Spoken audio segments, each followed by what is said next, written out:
Welcome to Inside the Vatican. I'm your host, Colleen Dully. And I'm Jared O'Connell from Rome.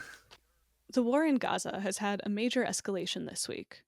The night of May 6th to 7th, the night before we're recording this episode, the Israeli army has taken control of the Gazan side of the Rafah border crossing, halting the flow of humanitarian aid and beginning a ground incursion into the southern Gazan city, where an estimated 1.4 million Palestinians have been sheltering. This advancement comes as peace talks between Israel and Hamas are at an impasse. At the time of recording, Pope Francis has yet to comment on the latest developments, but he'll likely address them in his general audience tomorrow and reiterate his call for a ceasefire and peace negotiations. What is abundantly clear already is the pain this conflict has caused. It's apparent when the Pope speaks, it's clear in the families of Israeli hostages, it's undeniable in the eyes of displaced Gazans. Even for those far from Gaza, tensions are high. In the last 2 weeks, more than 2,100 pro-Palestine protesters have been arrested on college campuses in the US, while Jewish students report feeling unsafe and some have left just before final exams. Joining us today to discuss how to navigate conversations about the war is Father David Neuhaus. Father Neuhaus is an Israeli Jesuit who teaches scripture in Israel and Palestine and has been a longtime member of the Catholic Church's Justice and Peace Commission in the Holy Land. Welcome to Inside the Vatican, Father Neuhaus. Thank you very much, Colleen. Thank you, Jerry. It's good to be with you. Father Neuhaus, can we just get a sense from you what things are like where you are right now? Well, it's always the same word. Things are really bad. Things don't seem to be getting any better. The recent developments have been an enormous disappointment for people in Gaza who kind of celebrated when they heard, whether it was true or false, that Hamas had accepted the Israeli proposals for negotiations. People in Israel are very despondent about finding any of the hostages alive. There is a really pervasive sense of despair. We've seen massive protests across the world, especially in the student campuses. Not just it started in Colombia, but it spread to Europe. We have it now in Paris, in Oxford and Cambridge yesterday. It's moved to Switzerland, to Germany. It's moved right across, even to, I see, in Tokyo. So it's something that has obviously caught the consciences of young people. As one senior church figure said to me recently, the young people are the conscience of the nations. And what we have seen is young people protesting, especially against the Israeli military operation in Gaza. They have been deeply disturbed by the killing of 15,000 children, young people, 34,000 in all. They see some great injustice happening and they feel powerless to stop it. And so there are ways to come and protest. Now, some of those protests have led to anti-Semitism. Some of those protests have led to clashes with the police, with the military even. And David, how do you read this from your side? So, Jerry, first of all, I think that we need to do a complex reading. Some people are celebrating these protests and others are demonizing the protests. And I think that really, if we want to understand how these protests can indeed contribute to the raising of consciousness throughout the world, we need to look at them carefully. So, first of all, I think it is important to point out, and it has been pointed out over and over again, that universities are places of intellectual formation. And therefore, I think that it is a good thing that students are speaking out and protesting. This is not the first time it's happened. We've seen similar phenomena in the past, most importantly during the Vietnam War, during the protests against South African apartheid. And so, first of all, I want to say, yes, let there be protest. Let there be a student body that is expressing a voice that opposes the violence and the continuing war. Of course, the polarization is not helpful. The fact that on university campuses there might not be enough conversation among the different groups and attempts to find some kind of common ground. And this is indeed a problem. But I think that we are dealing here with something that is totally evident all through this war, and that is the great difficulty of knowing what exactly is happening. There is an incredible clash of narratives, which has led to the progressive demonization of either side by the other. And of course, this is all taking place in the context of a world that is at war. There are probably a lot of issues that I'm not even aware of that are also being somehow fomented within all of this protest movement. Jerry, if you allow me, I'd like to start perhaps by taking apart something that you said, where you said these protests have also aroused anti Semitism. Again, this is something that we continually read about. And I think it is important here again to look at this very, very closely. First of all, anti Semitism is a reality. Yes, all over the world, there is a hatred of Jews. I would add immediately, Islamophobia is a reality as well. And I think that this also needs to be somehow expressed that anti Semitism is real and people feel the fear that is, of course, also being manipulated. But Muslims who walk around in any kind of traditional dress, and I'm in touch with Muslim friends in the United States, it's terrifying. And that is not to belittle the fears of Jews who walk on campuses and hear what I imagine is predominantly a criticism of Israel, but expressed perhaps with a lot of violence, a lot of slogans.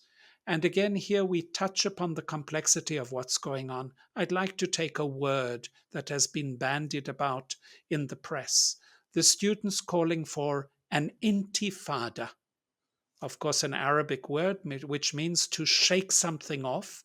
And for Palestinians and people who understand the Palestinian narrative, it's the shaking off of the Israeli occupation. But of course, what that means for Palestinians, which is resisting the evil of the occupation, is heard by Jews as something anti Semitic. And I don't want to poo poo that. Jews feel insecure. For them, the memory of Intifada might go back to bombs going off, buses exploding. Here we see the complexity that I do not think that the vast majority of people calling out Intifada are referring to the darker side of what happened between 1987 and 1993, the first Intifada, or the darker side of what happened between 2000 and 2004, the second Intifada. For Jews, especially for Israelis or those who have been to Israel, the Intifada might arouse terrible fear. But I think that for many Palestinians who call out Intifada, they remember a period in their history where they stood up for their rights and demanded freedom. Freedom and equality being the two principles that are the root of justice, and without justice there cannot be peace. Now, here again, we are not explaining to each other what we mean by the words we use. And so, indeed, I have heard testimonies of Jews who are scared to walk around the campus, who have pulled out of university studies because they feel insecure. Their insecurity, we need to take it seriously, is based upon seeing the waving of Palestinian flags, the condemnation of Israeli occupation, the use of slogans like Intifada. But at the same time, waving the flag is not necessarily against Jews or anti Semitic. And here we are in the midst of this turmoil. And I think that the only way that we can get anywhere is for the universities not to bring in police forces, not to treat them with violence, the protesters, and arrest them, but to try and interpret the language, to translate it back and forth so that we can at least understand what the other side is saying. I think we must be very, very careful. Anti Semitism is real, there's a history to it. People feel threatened, that's real too. But there's also a lot of manipulation. and not every expression of support for the Palestinian people can be then condemned as anti-Semitism. This is a very dangerous game. For our listeners, I think it's important to understand we're talking about two peoples, the Jewish people and the Palestinians. The Jewish people in the world, there are 16 million, of whom 7 million are living in Israel, the state of Israel, 5 million in the United States, and 2 million scattered around the world. The Palestinians are around 15 million, 2 million in Israel, and 5 million in the Palestinian territories. And then the other 7 million are in Jordan, in Lebanon, in other places. So you've got two peoples about the same size, and each of them, would it be fair to say, has an existential fear of the other? Jerry, I think it would be true to say that for many Palestinians and many Jews. And the words that we use, of course, raise even further that existential fear. But I think that we also need to recognize that there are Palestinians out there and there are Jews out there who might not love each other, but certainly are realistic enough to recognize that the other is not going to go away. Unfortunately, the discourse has been hijacked by people who have a vested interest in making war. And so, very real fears that are based upon experiences, histories, existential being are being manipulated by warmongers who have no interest in reaching any kind of resolution to the problem. And I think that here is where the public square must be taken back by people who are able to formulate both what they are thinking and translate it into non belligerent language for the other side so that they can be understood. This is not what is being shown in the press. The press is really somehow finding the most radical examples of both pro Israel and pro Palestine protests in order to demonize the whole process. You spoke about the kind of historic memory that's being weaponized here by each side. Can we talk for a moment and can you just define, what was the Shoah for Jews, which we call in the US the Holocaust, and what is the Nakba for Palestinians? And then how do these two historic catastrophes intersect in the recent history of Israel and Palestine? So thank you, Colleen, for that question, because I think it is very, very important. We are speaking about some kind of amorphous existential sense, some kind of anti-Semitism that is making its appearance now. But of course, Jews have in their most recent history, going back to the 1940s, an experience of genocide, of being wiped out. 6 million Jews who died during the Second World War, who were murdered by the Nazis.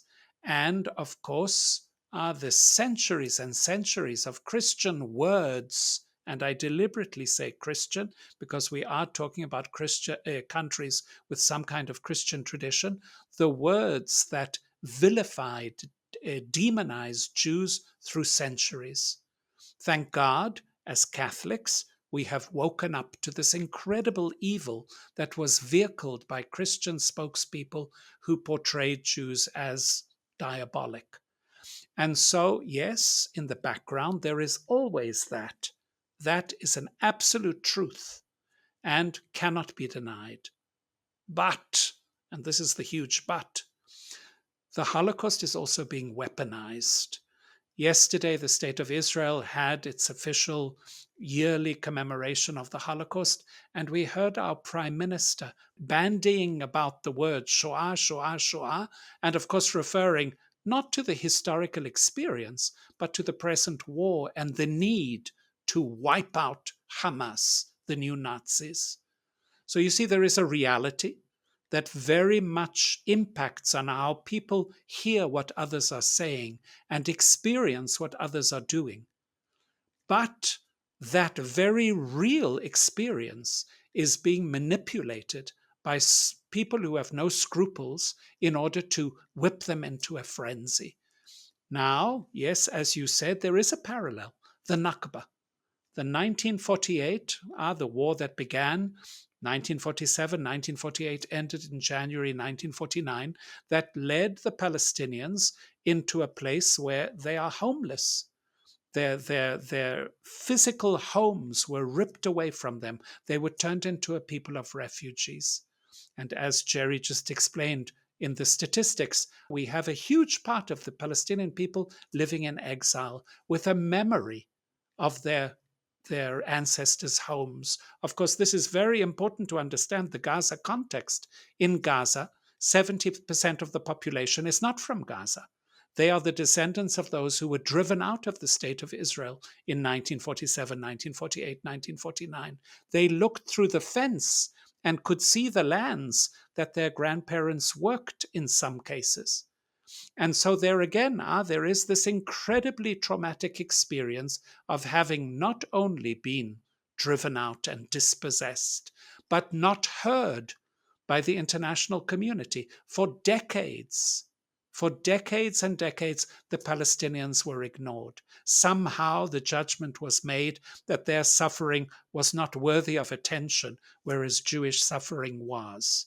Again, something very difficult for the Palestinian people to support.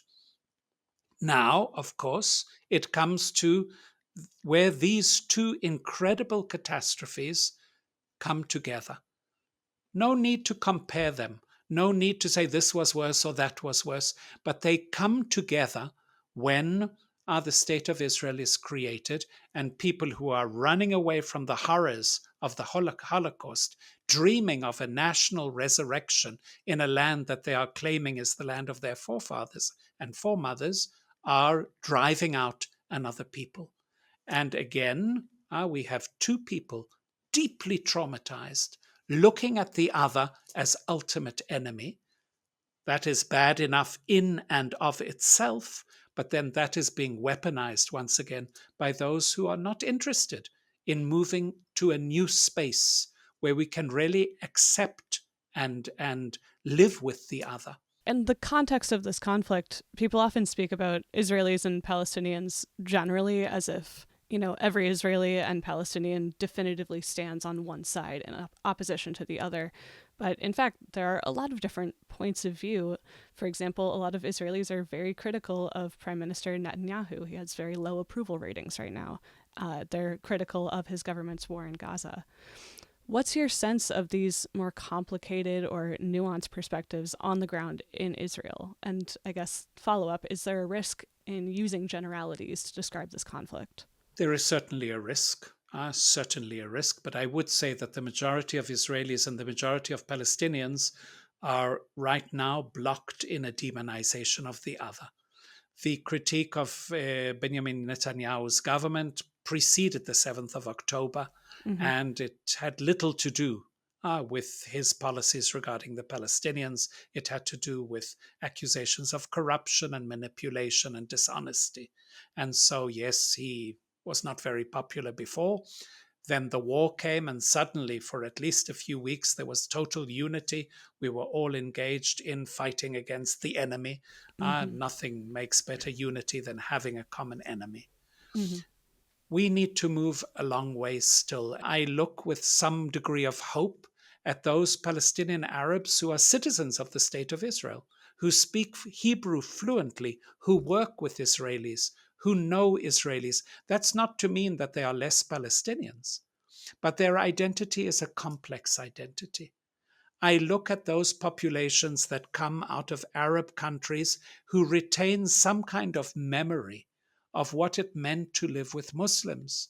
I look towards the ultra-Orthodox population that tends to be less nationalist and more imbued with a religious set of values, where nationalism is at least moderated by more universal discourse. And so I think that really, if we look closely at these two populations, we can find pockets of people who vehicle a different language. Now the aim is to amplify that language so that we can open up horizons that are completely blocked by a discourse based upon manipulated existential fear. Now, David, you came as a young teenager to Israel. You were, what, 15, 16? You decided, you came from South Africa where you were born. You decided to stay there and make this your home. And you have worked a lot to try and build the bridges between the two peoples. You're fluent in Arabic, you're fluent in Hebrew, obviously. You studied in their best university, the Hebrew University of Jerusalem. And then you decided to become a Catholic. Now, how do you see the path to peace in the midst of this darkness? Where do you see the little light that can lead to peace in this country? So, Jerry, from the depth of despair, I can't throw you too many little lights. But I can say that we are not going to achieve peace until we can really look at our situation with open eyes, meaning we can really see that wherever we turn, we are faced with the other, and we can go nowhere without the other. And when I say the other, I mean for Israelis, the Palestinians, and for Palestinians, the Israelis.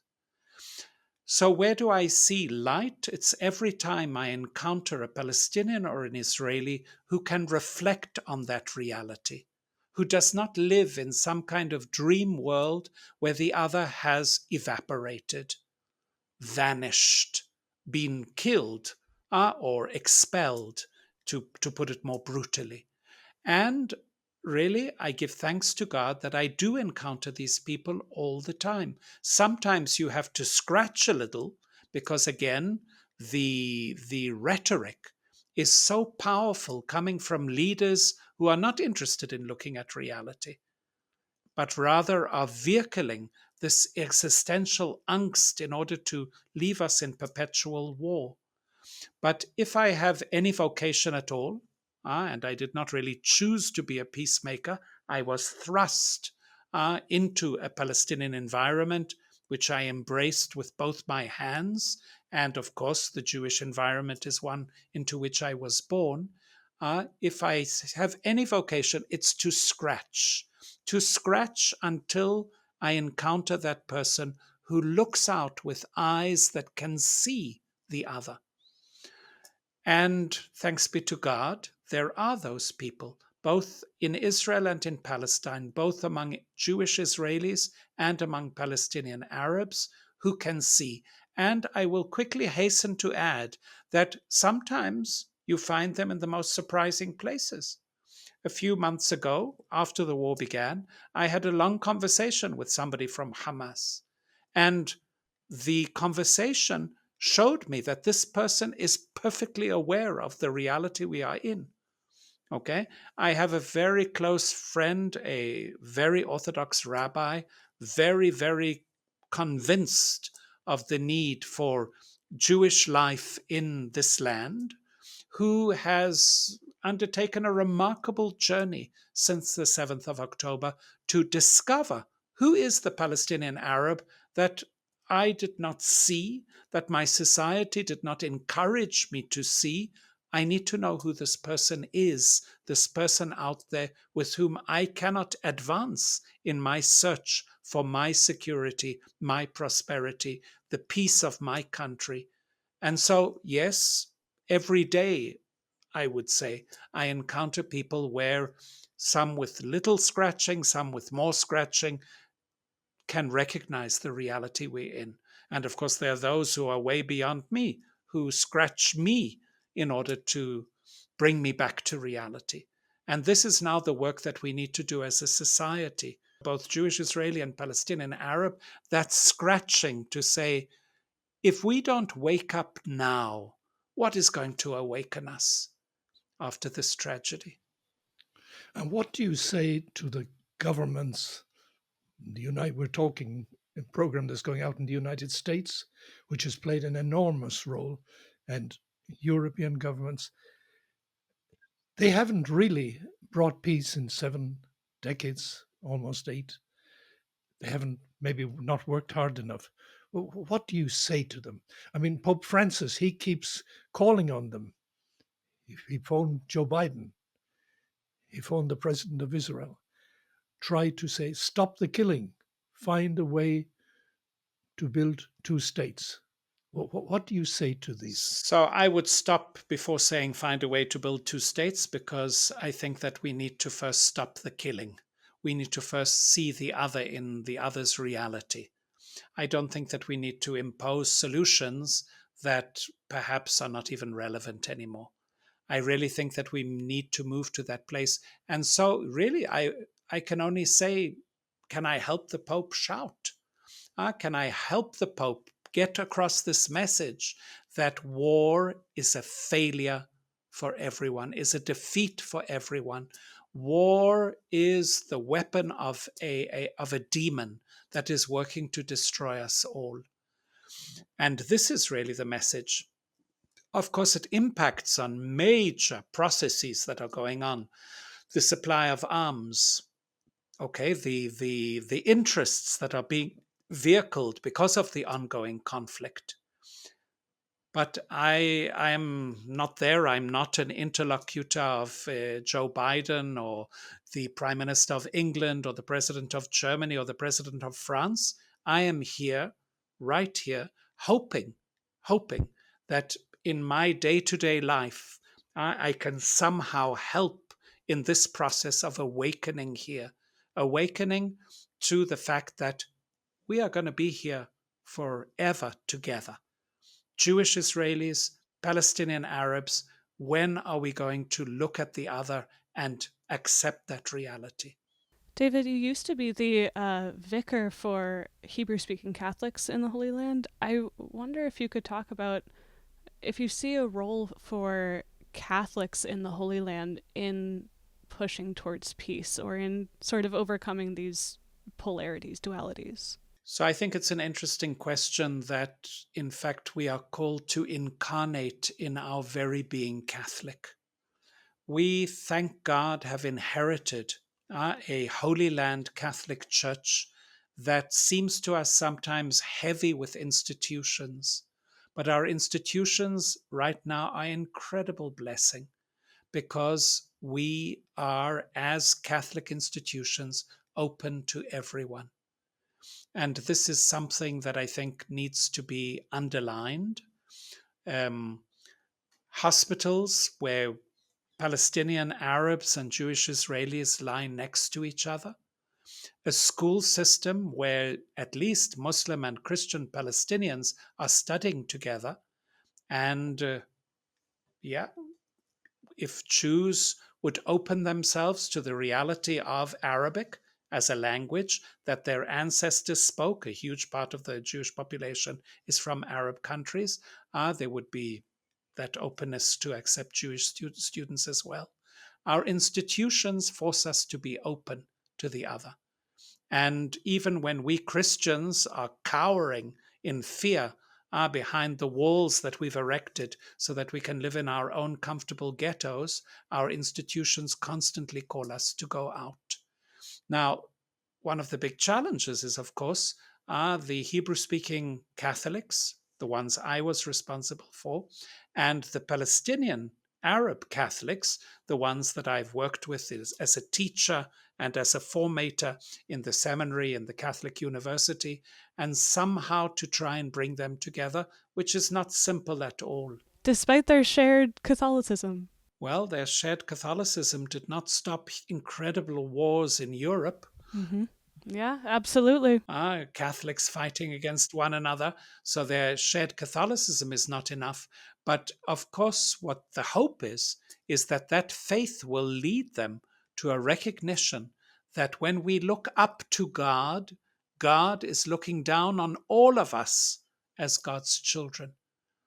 This again is a very powerful image that was used by Pope Francis when he brought together the president of Israel and the president of the Palestinian Authority. The church has a role in incarnating what this country could be if we would only look at the other and realize we're here together. The slogan being, not without the other. I can't go on my journey without taking the other with me. As we draw to a close, David, I think About this hour, Pope Francis is about to pick the phone and call the small Catholic community in Gaza, the Holy Family community.